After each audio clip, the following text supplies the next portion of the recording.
Nation, hope you are having an awesome Saturday. My name, of course, is Philip DeFranco. If you're not familiar, this is the DeFranco Nation Movie Club. That being where once a week we watch a movie or some sort of show together, then I make a video and I'm like, this and that, and you're like, no, that and this. And then I bring up unrelated shit from our past to use against you, because I'm petty like that. But after all that, it's a fantastic time. Of course, you can watch movies however you'd like. I always recommend using our sponsor, Netflix.com/PhillyD. If you use that URL, you get a free month into streaming movies, and it helps out the show. And this week, instead of doing a movie, we switched it up and we did the season 4 of Arrested Development because it just came out exclusively on Netflix. And my quickie review is, if you have not seen Arrested Development before, go watch the old seasons on Netflix. If you have seen the old season on Netflix, you might as well watch it. It's kind of okay. And the reason for that is it's not like the entire season is a 5, it's just that some of the episodes are like 9s and 10s and others are like 2s. But I don't believe it's because like the writers lost touch with their audience or their own voice, but really I think scheduling conflicts messed this up. The big obvious switch up for the series is, it's been a long time, so getting all these guys to collaborate all at once, that's gotta be hard. So the creators made episodes around characters, and all of those things fit together in a puzzle type way so that you get jokes later on because you saw another episode. So that is fun, but it is kind of exhausting after 15 episodes. You ultimately have this big story arc with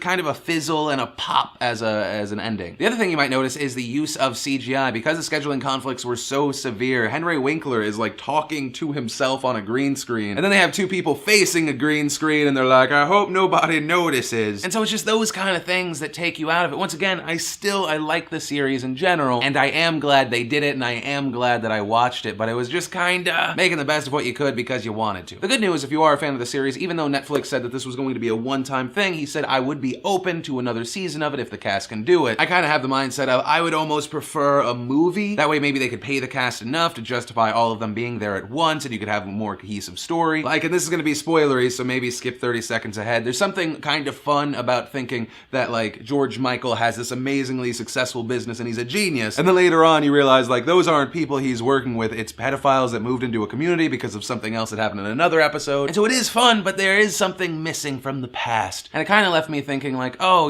maybe those old shows that, like, were like, oh, I wish that would come back, maybe they're better off dead. Because, like, most relationships that ended and then you think back on fondly and your brain romanticizes it and you don't see it like it really was. And maybe it was never as good as you thought it was. Or it's that other thing, time happens. And people grow older, they start doing different things, they change. It'll never be what it was. I don't know. Ultimately, I think the series did the best it could with what it had. And as a fan of the series, I'd love to, of course, see these characters more. But Nation, that question to you, for those of you that did watch it, did it hold up to the old stuff? Did it not need to? What'd you think? And of course, what other movies should we watch for Movie Club? Of course, my selections are based off of your recommendations. Let me know down below. The movie you guys recommended for next week was Kumare. So make sure before next week you watch it. If you want to be a part of the Movie Club, send in a video response of your opinion, what you took away, blah, blah, blah, blah. But of course, like with every Saturday video, it ends with the same question.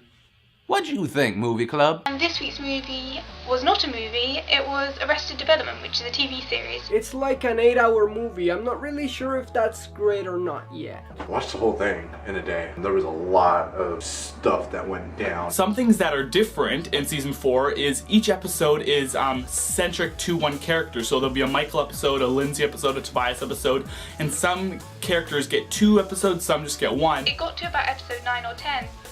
And I suddenly all clicked in my head, and I haven't stopped watching it, and I now have an inactivity headache because I haven't done anything else. Season 4 is different, it's not bad, it's different. Overall, there's not much to say about it. They could have done a way better job.